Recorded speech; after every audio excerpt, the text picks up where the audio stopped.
భారత్ పాకిస్తాన్ మధ్య ఉద్రిక్తతలు కొనసాగుతున్న వేళ ఓ ఆసక్తికరమైన పరిణామం తెరపైకి వచ్చింది. వాఘా అటారీ సరిహద్దు మూసుకుపోయిన 150 మంది పాకిస్తానీ వధువులు భారత్కు చేరుకున్నారు. వీళ్లంతా భారత్లోని యువకులతో నిశ్చితార్థం చేసుకున్నవారే. సరిహద్దు మూసివేయడంతో వీసాలు రాక వారి పెళ్లిళ్లు నెలల తరబడి వాయిదా పడ్డాయి. మరి సరిహద్దు మూసి ఉంటే ఈ వధువులు భారత్కు ఎలా వచ్చారు? ఎవరి ప్రయత్నంతో వీరికి వీసాలు లభించాయి? ఇంకా పాకిస్తాన్లో ఎంతమంది వధువులు భారత్కు వచ్చేందుకు ఎదురు చూస్తున్నారు? ఈ స్టోరీలో తెలుసుకుందాం. సరిహద్దులు వేరైనా నిబంధనల గోడలు అడ్డుపడినా ఈ వధువుల పెళ్లి బంధం మాత్రం ఆగలేదు. గత ఏడాది చోటు చేసుకున్న భద్రతాపరమైన పరిణామాల నేపథ్యంలో నిలిచిపోయిన సరిహద్దు వివాహాలు ఇప్పుడు మళ్లీ ప్రారంభమయ్యాయి.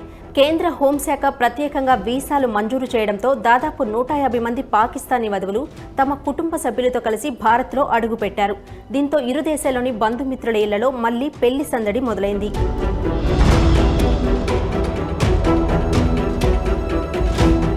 సాధారణంగా పాకిస్తాన్లోని సింధు ప్రావిన్స్కు చెందిన హిందూ కుటుంబాలు పంజాబ్లోని వాఘా అటారీ సరిహద్దు మార్గం ద్వారా సులభంగా భారత్కు వచ్చి ఇక్కడి యువకులతో వివాహాలు జరిపించేవి. అయితే 2025 జమ్మూ కాశ్మీర్లోని పెహల్గాంలో జరిగిన దారుణ తీవ్రవాద దాడిలో 26 మంది పౌరులు ప్రాణాలు కోల్పోవడంతో భారత్ దీనికి నిరసనగా ఆపరేషన్ సింధూర్ పేరిట మిలిటరీ చర్య చేపట్టింది.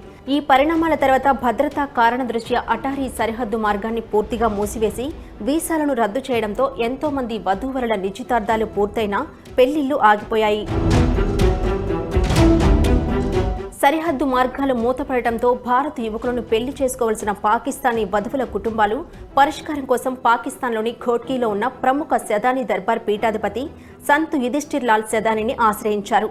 ఆయన చొరవతో భారత్లోని నాగ్పూర్, రాయ్పూర్, జోధ్పూర్, పూణే వంటి నగరాల్లో పెళ్లి చేసుకోవడానికి ఎదురుచూస్తున్న 150 మంది వధువుల జాబితాను సిద్ధం చేసి భారత హోంశాఖకు సమర్పించారు.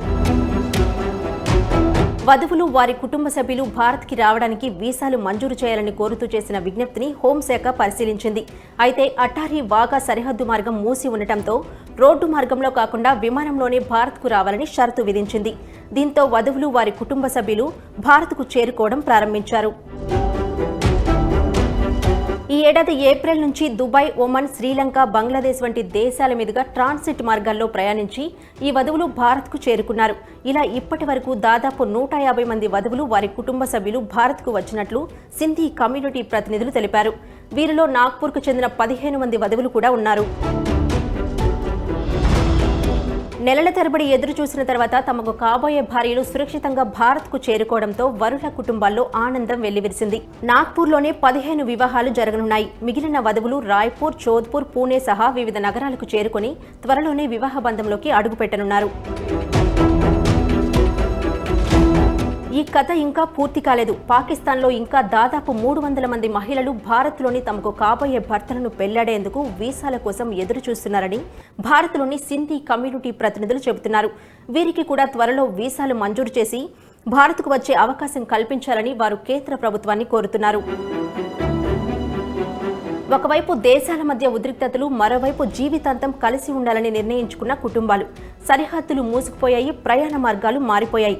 కానీ కొత్త జీవితాన్ని ప్రారంభించాలన్న ఈ వధువుల ఆశ మాత్రం సజీవంగానే ఉంది. ఒకప్పుడు అటారీ వాఘా మార్గంలో సాగిన పెళ్లి ప్రయాణం ఇప్పుడు ఇతర దేశాల మీదుగా సాగుతోంది. మొత్తంగా దేశాల మధ్య సరిహద్దులు ఉండొచ్చు, కానీ బంధాలకు, ప్రేమకు సరిహద్దులు ఉండవని ఈ 150 మంది వధువుల కథ మరోసారి చాటి చెబుతోంది.